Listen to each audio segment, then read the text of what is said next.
Hello students. तो last वाले lecture के अंदर अपन ने जो एक बाउल वाला सवाल था वो पूरा अपन ने किया था। देन उसके बाद हमने रोड की चर्चा करी थी, राइट। बैंकिंग ऑफ रोड की चर्चा करी थी कि कर्ड पाथ पे कितनी मैक्सिमम स्पीड होनी चाहिए ताकि वो एक सेफ टर्न ले ले। ठीक है। अब काफी बार ये होता है, तुम लोगों ने देखा होगा कि जब भी तुम लोग को हाईवे पे भी जा रहे हो क्या कोई भी नॉर्मल रोड भी हो सकता है, तो तुम लोग को वहां जो रोड है वो थोड़ा कर्ड दिखेगा। कर्ड तो है ही, और थोड़ा टेढ़ा ऐसा। बैंकिंग ऑफ रोड बोलते हैं जिसको अपन। तो आज का टॉपिक अपना वही है, बैंकिंग ऑफ रोड। रोड जो भी अपन टेढ़ा बनाते हैं, ठीक है, वो क्यों बनाते हैं उसका भी रीजन है। ठीक है। तो पहले जैसा बाउल वाला केस था, जो देखना बाउल वाला जो भी केस था ना, सेम टू सेम अपन सारी चीजें वही करेंगे। तो ध्यान से समझना, यहाँ पर एक इंसेक्ट था कुछ थीटा एंगल पे, राइट। तो अपन को क्या करना था, इसको एक ओमेगा से घुमाना था ताकि ये रेस्ट पर है बाउल के रिस्पेक्ट में। तो सबसे पहला केस अपन ने उसके अंदर लिया था जब फ्रिक्शन की वैल्यू अपन ने 0 ली थी, फ्रिक्शन है ही नहीं। तो लेट्स से कि मैं कोई ऐसा रोड बनाता हूं जिसके अंदर वो रोड थोड़ा ऐसा है और कर्ड भी है, थोड़ा टेढ़ा है रोड, ऐसा समझो थीटा एंगल पे। ठीक है, थीटा एंगल पे रखा हुआ है। और लेट्स से कि अपनी कोई भी बाइक कार वगैरह है वो यहां पर है, राइट, जिसका मास है m, और वो घूम रही है। तो भाई एक ऑब्वियस सी बात है कि उसको एक सेफ टर्न लेने के लिए कोई स्पीड रखनी पड़ेगी कि वो अपनी स्पीड कितनी रखे कि ये जो है वो सेफ टर्न ले पाए रोड के ऊपर। जैसे वहां पर इसकी ओमेगा कितनी होनी चाहिए कि ये रेस्ट पर है बाउल के रिस्पेक्ट में, तो ये वैसा ही है, राइट, ऐसा। चलिए अब देखो, वहां पर बाउल भी घूम रहा था लेकिन यहाँ पर रोड नहीं घूम रहा है, ये बात भी समझना थोड़ा, राइट। तो भाई लेट्स से कि वो 20 स्पीड से जा रही है ऐसे कोई कर्ड पाथ पे। ये कोई कर्ड पाथ ऐसा समझो, ऐसा बैंड है, ठीक है, और कोई 20 स्पीड से जा रही है, कोई सर्कुलर पाथ ही है, बस थोड़ा टेढ़ा है।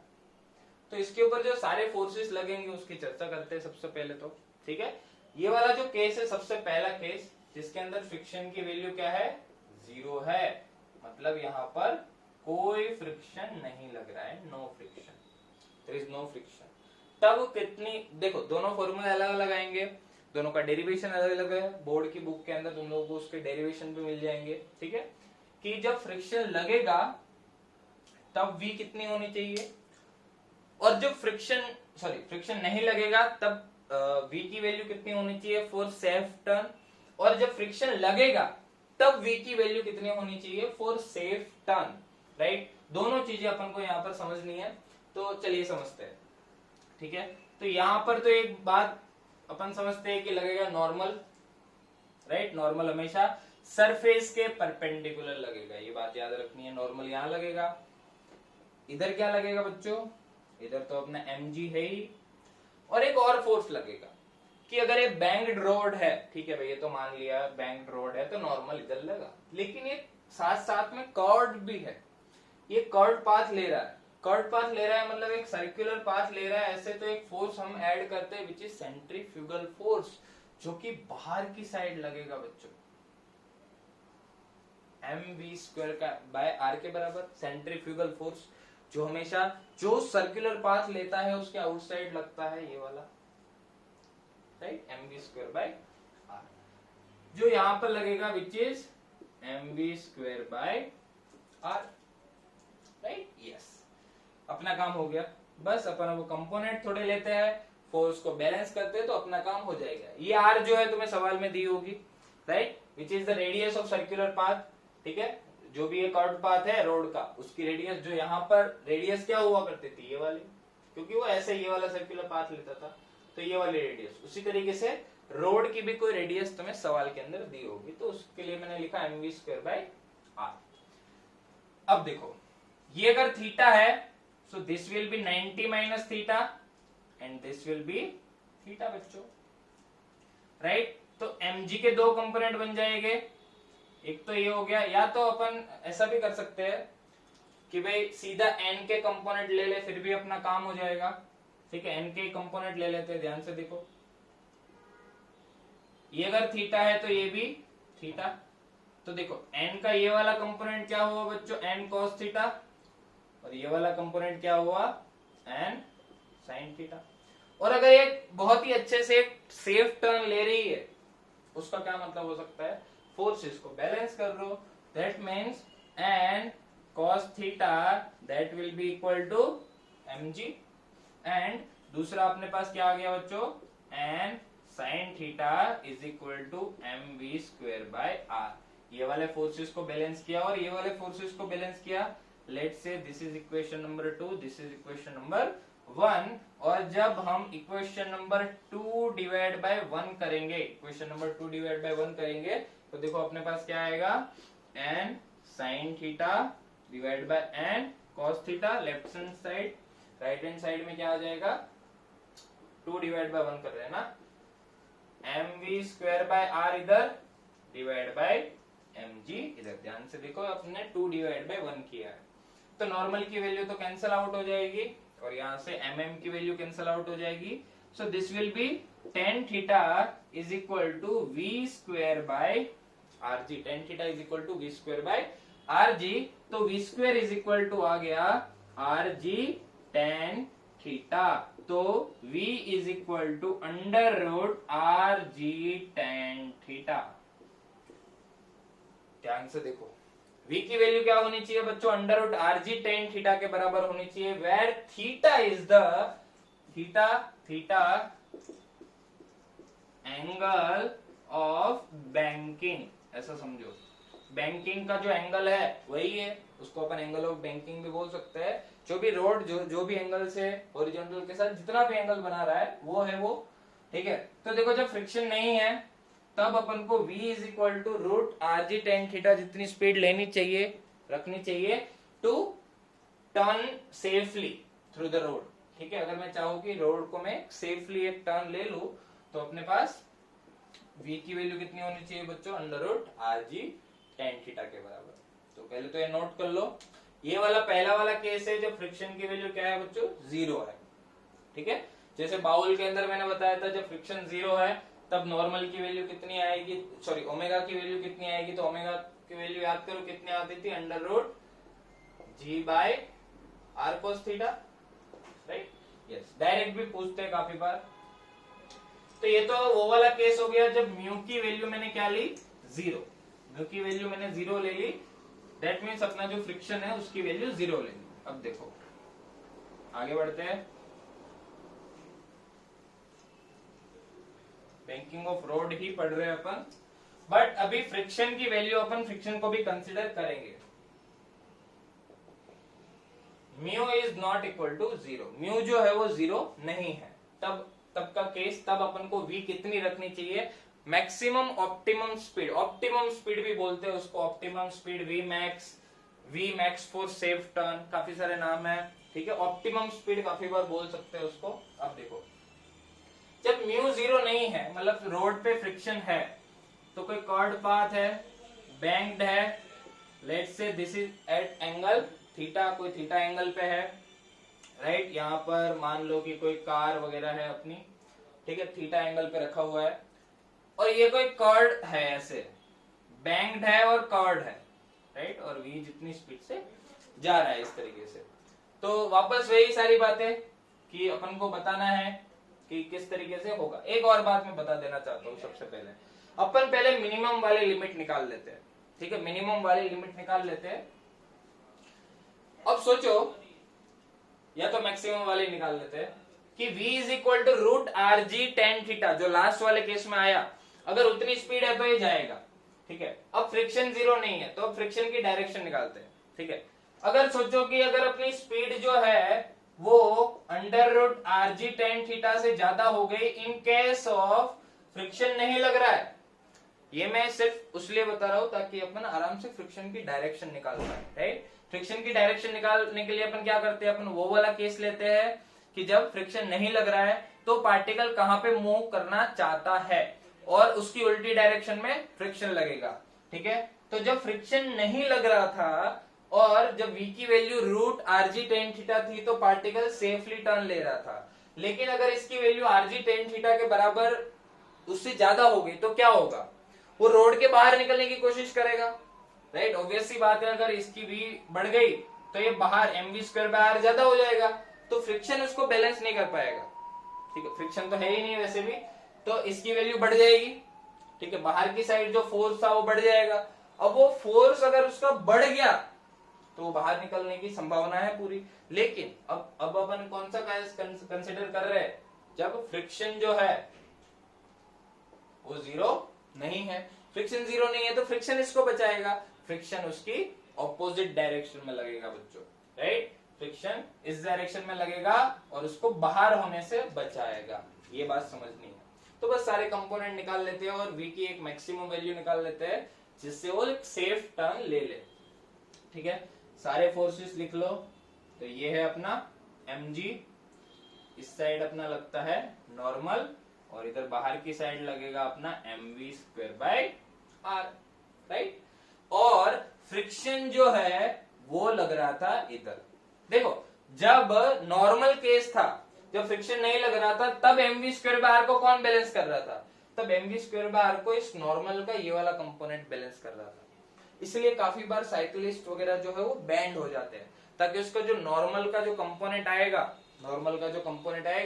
वो इसको बैलेंस कर देगा, जो बाहर वाला फोर्स है। नॉर्मल ऐसे लगेगा अगर वो टेढ़ा हो जाएगा तो, ठीक है। अगर ऐसा लगेगा तो फ्रिक्शन इधर लगेगा और mv²/r को बैलेंस कर देगा, इसलिए भी टेढ़े होते हैं, ठीक है। और रोड भी इसलिए टेढ़े होते हैं ताकि इधर फ्रिक्शन बचा ले उसको, ठीक है। तो अब देखो, अपन सारी कंडीशन अपने पास है, फ्रिक्शन लगेगा इधर, तो अपन एक मैक्सिमम ऑप्टिमम स्पीड की वैल्यू निकाल लेते हैं यहां पर, ठीक है।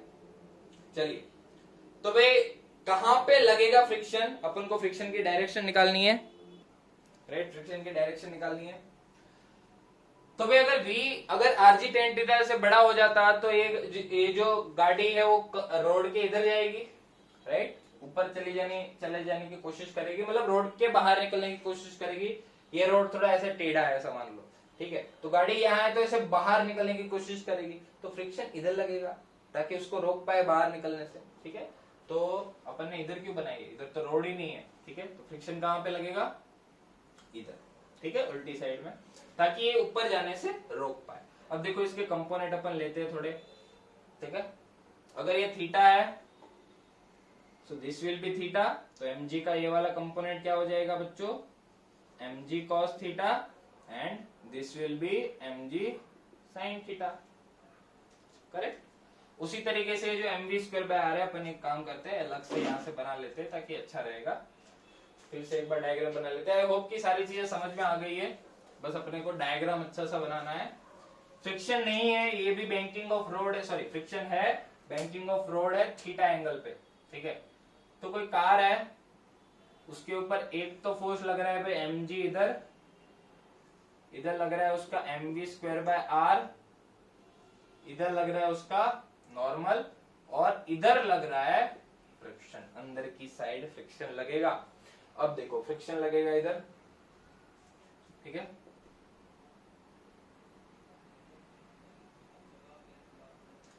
तो भाई अपना इस तरीके से था, ये वाला जो एंगल था,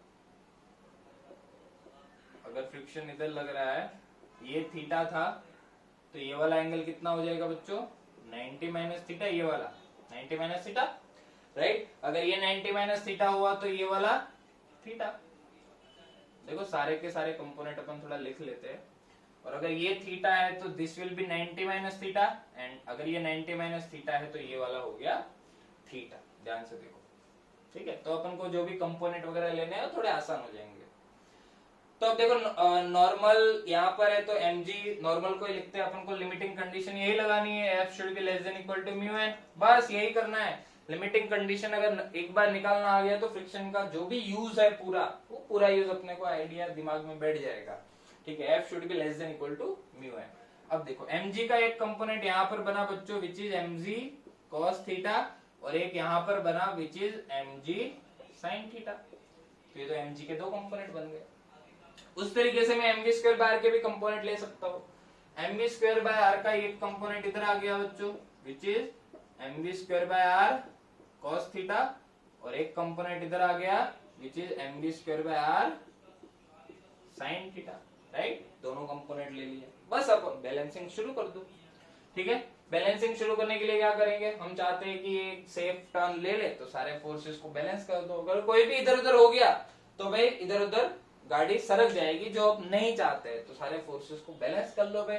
बैलेंस कर लोगे तो एन की वैल्यू क्या आएगी बच्चों, mg cos theta plus mv square by r sin theta. mg cos theta plus mv square by r sin theta. और ये वाली डायरेक्शन में जब मैं इक्वेशन लिखूंगा तो क्या आएगा, f plus mg sin theta which is equal to mv square by r cos theta, right. ये आ गया बच्चों। तो यहां से देखो फ्रिक्शन की वैल्यू क्या आई, mv square by r cos theta minus mg sin theta, right. ये आ गया अपने पास। बस अब लिमिटिंग कंडीशन लगानी है, f should be less than equal to mu n, right. तो अपने पास आ गया भाई mv square by r cos theta minus mg sin theta should be less than equal to mu into n की value क्या है, mg cos theta plus mv square by r sin theta. अपन को तो ऑप्टिमम स्पीड निकालनी है, मतलब v की मैक्सिमम वैल्यू निकालनी है, ठीक है, ताकि वो सेफ टर्न कर पाए। तो वे क्या आएगा भाई, m v square cos theta by r और minus mg sin theta is less than equal to mu mg cos theta plus mu m v square by r sin theta. m cancel, right, yes. बस इसको इधर ले आओ v square वाले को, तो v square cos theta by r minus mu v square by r sin theta is less than equal to mu g cos theta plus g sin theta, right? I hope you are getting, ठीक है। इसको इधर ले गया और इसको इधर लाया, ठीक है। तो अपने पास क्या आया, v स्क्वायर बाय r और अंदर cos theta minus mu sin theta is less than equal to g बाहर mu cos theta plus sin theta, right. तो v square is less than equal to क्या है, आर जी, आर को उधर ले गया, mu cos theta plus sin theta and divide by cos theta minus mu sin theta. v square should be less than equal to this, और इसी equation को काफी बार tan थीटा से डिवाइड कर देते हैं, सॉरी cos थीटा से divide कर देते हैं, तो v should be less than equal to under root R G. अगर ऊपर नीचे में क्या बच्चों cos थीटा से डिवाइड कर दूं तो ये क्या बन गया, म्यू बाय cos थीटा मतलब 1, तो mu plus sin theta by cos theta is tan theta divide by 1 माइनस mu tan theta. v should be less than equal to this, इसको अपन बोलते हैं ऑप्टिमम स्पीड या तो maximum speed for safe turn, आप लोग ऐसा भी वर्ड यूज कर सकते हो। This should be the maximum speed of the car और एनी अदर व्हीकल, ठीक है, for the safe turn on the banked road. जो भी अपना रोड था उसके ऊपर एक सेफ टर्न अगर मैं लेना चाहूँ तो ये आ गई भाई उसकी वैल्यू। ये पूरा डेरिवेशन में 4 मार्क्स में आता है, तुम्हारी बोर्ड एग्जाम के अंदर ये सारा जो डेरिवेशन है 4 मार्क्स के अंदर आएगा। बस तुम्हें ये बात याद रखनी है, F should be less than equal to mu N. Friction की वैल्यू निकालो कंपोनेंट से सॉरी नॉर्मल की वैल्यू निकालो यहां से और कंडीशन लगा दो F should be less than equal to mu N, बस दैट्स इट, ठीक है। तो अपने पास एक ऑप्टिमम स्पीड का फॉर्मूला आ जाएगा, लिख लो इसको अच्छे से। v should be less than equal to this, तो ये तो मैक्सिमम स्पीड आ गई कि इससे ज्यादा स्पीड तो होनी नहीं चाहिए, इससे ज्यादा होगी तो भाई अपना काम तमाम। अब एक मिनिमम स्पीड कितनी होनी चाहिए रोड पे, जैसे अपन ने वहां पर एक ओमेगा मैक्सिमम भी निकाला था और ओमेगा मिनिमम भी निकाला था, राइट। तो वहां पर ऐसा हो रहा था कि भाई जो पार्टिकल है अपना, जो भी इंसेक्ट वगैरह रखा था, ब्लॉक रखा था या जो भी रखा था, वहां पर जो भी रखा था अपन ने, वो नीचे भी सरक जाता था। जैसे फॉर एग्जांपल एक बाउल है, तो ये जो है नीचे सरकेगा, तब जाके अपन एक दूसरा केस लिया था मैंने जिसके अंदर फ्रिक्शन ऊपर लग रहा था। ये तो तब होता था जब ये नीचे जाता था। लेकिन ये जो बैंक्ड रोड है, लेट्स से कि थीटा एंगल वाला कोई रोड है और यहां पर मैंने कार रखी हुई है ऐसे ही, ठीक है, ऐसे ही रखी हुई है बच्चों, तो ये कभी नीचे नहीं आएगा भाई, ये कभी नीचे नहीं आएगा, ये सरकेगा ही नहीं। गाड़ी भाई, कभी तुम लोगों ने ऐसा सुना है क्या कि अगर तुम लोग कोई पुल वगैरह पे खड़े हो, मतलब ब्रिज वगैरह पे खड़े हो, ठीक है, और कोई कर्व्ड ब्रिज है, तुम लोगों ने गाड़ी ऐसे रखी हुई है, ऐसे ऐसे मान लो रोड है और गाड़ी यहाँ पर रखी हुई है ऐसे, ठीक है, तो गाड़ी अपने आप ऐसे साइड में ऐसे गई, ऐसा कभी नहीं होता, ठीक है, क्योंकि ये जो थीटा है वो कुछ चीजों को ध्यान में रखे हुए बनाया जाता है। Theta here is design always less than angle of repose. Now what is angle of repose? Angle of repose याद करो, फ्रिक्शन।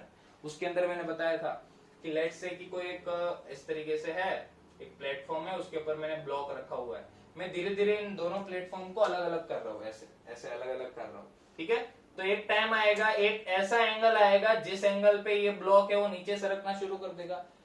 जब तक नहीं सरकेगा तब तक उसके ऊपर फ्रिक्शन जो है वो काम में आ रहा है, वो फ्रिक्शन उसको मतलब रोक रहा है सरकने से। लेकिन एक थीटा ऐसा आएगा कि उस थीटा के बाद ये ब्लॉक नीचे सरकना स्टार्ट कर लेगा। इस थीटा को अपन ने बोला था एंगल ऑफ रिपोज। तो अगर एंगल ऑफ रिपोज से कम है थीटा, तो ऑब्वियस सी बात है ब्लॉक नीचे नहीं करेगा, राइट। तो यहां पर भी इस कॉन्सेप्ट का ही यूज किया जाता है। जब भी रोड वगैरह जो सिविल इंजीनियर्स वगैरह डिजाइन करते हैं, तो इस बात का ध्यान रखा जाता है कि ये जो थीटा है that should be less than equal to angle of repose. वो एंगल ऑफ रिपोज से क्या होता है बच्चों? कम होता है। अगर एंगल ऑफ रिपोज से कम है तो ऑब्वियस सी बात है कार जो है नीचे सरक ही नहीं सकती, ठीक है। तो इसकी जो मिनिमम स्पीड है जो कार की, वो क्या है भाई? 0। मिनिमम स्पीड की कोई लिमिट नहीं है, अपन 0 बाय रोक भी सकते हैं वहां पर, ठीक है। जैसे वहां पर थी कि उतनी तो मिनिमम रखनी पड़ेगी ताकि वो रेस्ट पर रहे, लेकिन यहाँ पर ऐसा नहीं है। मिनिमम क्या रख सकते हो? 0 रख सकते हो, कोई नुकसान नहीं है, क्योंकि theta is less then angle of repose, right. तो ये बात याद रखनी है। और मैक्सिमम स्पीड वो है, मिनिमम स्पीड 0, मैक्सिमम स्पीड वो है, ठीक है। तो ये अपनी चर्चा हो गई बैंकिंग ऑफ रोड पे। रोड को क्यों टेढ़ा किया जाता है? क्योंकि जो नॉर्मल है उसका कंपोनेंट सेंट्रीफ्यूगल फोर्स को बैलेंस करता है, और उसी रीजन की वजह से अपना जो साइक्लिस्ट है वो भी बैंड करता है थोड़ा सा, ठीक है। अब एक और चीज के बारे में डिस्कशन करते हैं। जैसे तुम लोगों ने सुना होगा डेथ वेल, ठीक है। ये लास्ट टॉपिक है अपना सर्कुलर मोशन का, ठीक है। बाकी सर्कुलर मोशन यहाँ पर खत्म हो गया। डेथ वेल, मौत का कुआं जिसको बोलते हैं अपन, मौत का कुआं सुना होगा तुम लोगों ने। मौत का कुआं क्या होता है? ठीक है, जो अपन मेले वगैरह में जाते हैं तो वहां पर एक ऐसे कुआं रहता है, और उसके अंदर जो पुरानी पुरानी एकदम कार सड़ी हुई गाड़ियां है, वो गाड़ियां लेके वो लोग गोल गोल घूमते हैं, ठीक है। इसके अंदर ऐसे ऐसे गोल गोल घूमते हैं, देखा होगा, सबने ही देखा होगा इस तरीके से घूमते हुए हम लोगों को, राइट। अपन को ऐसा लगता है कैसा करते हैं, बट उसके अंदर भी ये सर्कुलर मोशन का ही कॉन्सेप्ट यूज हो रहा है। लेट से यहाँ पर जो फ्रिक्शन कोफिशिएंट है वो म्यू है, और कोई भी एक पुरानी गाड़ी लेके यहाँ पर एक बंदा खड़ा हुआ है। अब ये बंदा जब गोल गोल घूमेगा, ठीक है, तो उसको क्या करना है? उसको तो सेफ एकदम टर्न लेना है, उसको एकदम सेफली ऐसे जाना है। तो देखो इसके ऊपर कौन कौन से फोर्स लग रहे हैं। पहली बात, ठीक है, एक तो इस डायरेक्शन में लगेगा नॉर्मल। नॉर्मल हमेशा सरफेस से परपेंडिकुलर लगता है, वो जिस भी सरफेस पे हो। अगर वो इस सरफेस पे होता तो इस सरफेस से परपेंडिकुलर लगता, अगर वो इस सरफेस पे है तो इस सरफेस से परपेंडिकुलर लगता, राइट। ये वाली बात। तो normal is always perpendicular to surface, इसलिए उसको कांटेक्ट फोर्स भी बोला जाता है। काफी बार समझते हैं। और कांटेक्ट जब छूट जाएगा तो नॉर्मल की वैल्यू 0 हो जाएगी। तो नॉर्मल लग रहा है इधर लग रहा है, और तो इसको बैलेंस करने के लिए एक फोर्स इधर लग रहा है, इधर कौन सा, mv²/r। क्योंकि अगर ये मौत के कुएं में ऐसे ऐसे गोल गोल सर्कुलर पाथ घूमेगा, अगर ये सर्कुलर पाथ ऐसे गोल गोल घूमेगा तो बाहर की साइड एक सेंट्रीफ्यूगल फोर्स लगेगा ही लगेगा, विच इज mv²/r। और v अपन निकाल लेंगे कि v उसकी कितनी होनी चाहिए ताकि वो सेफली एकदम परफॉर्म कर पाए। इसके ऊपर एक और फोर्स लगेगा नीचे की साइड, विच इज mg, और यहां पर एक ऊपर की साइड लगेगा कौन सा, फ्रिक्शन। क्योंकि ये mg को बैलेंस करने के लिए फ्रिक्शन है, यहां पर देखो mg यहां लगेगा तो फ्रिक्शन यहां नीचे नहीं लग सकता या कोई और डायरेक्शन में नहीं लग सकता। अगर फ्रिक्शन कोई और डायरेक्शन में लगता तो ये जो mg है उसको बैलेंस करना भारी हो जाता और वो जो है वो बिल्कुल ऐसे नीचे आ जाता, क्योंकि इस डायरेक्शन में तो फोर्स बैलेंस हो गए लेकिन इस डायरेक्शन में फोर्स बैलेंस नहीं हुए तो वो नीचे सरकता जाएगा, और ऐसा नहीं होता है, ठीक है। वो एकदम कंटिन्यूअसली चाहे तो ऐसे ऐसे गोल गोल घूम सकता है, इसके अंदर गोल गोल घूम सकता है। उसका मतलब इस mg को बैलेंस करने के लिए फ्रिक्शन कहां पे लगेगा बच्चों, ऊपर लगेगा। तो फ्रिक्शन की वैल्यू बच्चों यहाँ पर क्या है, mg है, और नॉर्मल की वैल्यू क्या है भाई, mv²/r, ठीक है। और अपन को v ऐसी निकालनी है, v मैक्सिमम निकालनी है ताकि एक सेफली अपना परफॉर्म कर पाए डेथ वेल के अंदर। एक सवाल के फॉर्म में भी आ सकता है, भाई सारी वैल्यू दे देंगे तुम्हें, ठीक है। तो भाई अपने को समझना है कि भाई जब भी अपने को कंडीशन निकालनी है तब हम क्या यूज करते हैं, फ्रिक्शन की limiting condition F should be less than equal to μn, और रिक्वायर्ड फ्रिक्शन कितना है mg, and that should be less than equal to μmv²/r। Required friction mg है ना, ठीक है, क्योंकि mg से ज्यादा होगा तो ये ऊपर जाएगा, ज्यादा तो होगा ही नहीं, ठीक है, और कम होगा तो mg बढ़ जाएगा, तो mg जितना होना चाहिए और उसकी वैल्यू μn से भी कम होनी चाहिए, ये कंडीशन भी सेटिस्फाई होनी चाहिए। तो mm कैंसल, तो v² μv²/r is greater then g, तो v² is greater than equal to gr/μ। तो यहां से अपने पास आ गया v should be greater than equal to rg/μ। अगर v इससे ज्यादा है तो वो आराम से गोल गोल घूम पाएगा, उसको कोई नहीं रोक पाएगा बच्चों। This is the maximum speed, या तो ऐसे समझो मिनिमम स्पीड, ठीक है। इससे तो ज्यादा होनी चाहिए, अगर इससे भी कम हुई स्पीड तो अपनी कंडीशन सेटिस्फाई नहीं हो पाएगी। मतलब ऑब्वियस सी बात है कि अगर वो गोल गोल घूम रहा है तो उसकी स्पीड एक ज्यादा होगी तभी वो गोल गोल घूम रहा है। अगर इससे कम हो जाएगी स्पीड तो वो नीचे सरक जाएगा, भाई वो सरकता सरकता फिर गिर जाएगा, ऐसा होगा, ठीक है। तो this is the concept of death well. सबके अंदर सर्कुलर मोशन का यूज है, सेंट्रीफ्यूगल फोर्स का यूज है, और ये वाली कंडीशन तुम्हें भूलनी नहीं है। देखना तुम लोग जितने भी डेरिवेशन अपन ने किए, जितने भी सवाल किए, काफी के अंदर इस वाले फॉर्मेट से Fr is less than equal to μn से ही आंसर आया है, लिमिटिंग कंडीशन यूज करके। तो बस फ्रिक्शन की वैल्यू निकालो कि कितना रिक्वायर्ड फ्रिक्शन है, नॉर्मल की वैल्यू निकालो और कंडीशन लगा दो, तो अपने पास स्पीड सारी आ जाएगी। Yes, so that's it for circular motion. बाकी अपन वर्क पावर एनर्जी स्टार्ट करेंगे इसके बाद। वर्क पावर एनर्जी पढ़ने के लिए अपन को सर्कुलर मोशन की जरूरत पड़ेगी, इसलिए अपन ने ये पहले लिया है, ठीक है। चलिए मिलते हैं अपन नेक्स्ट चैप्टर में।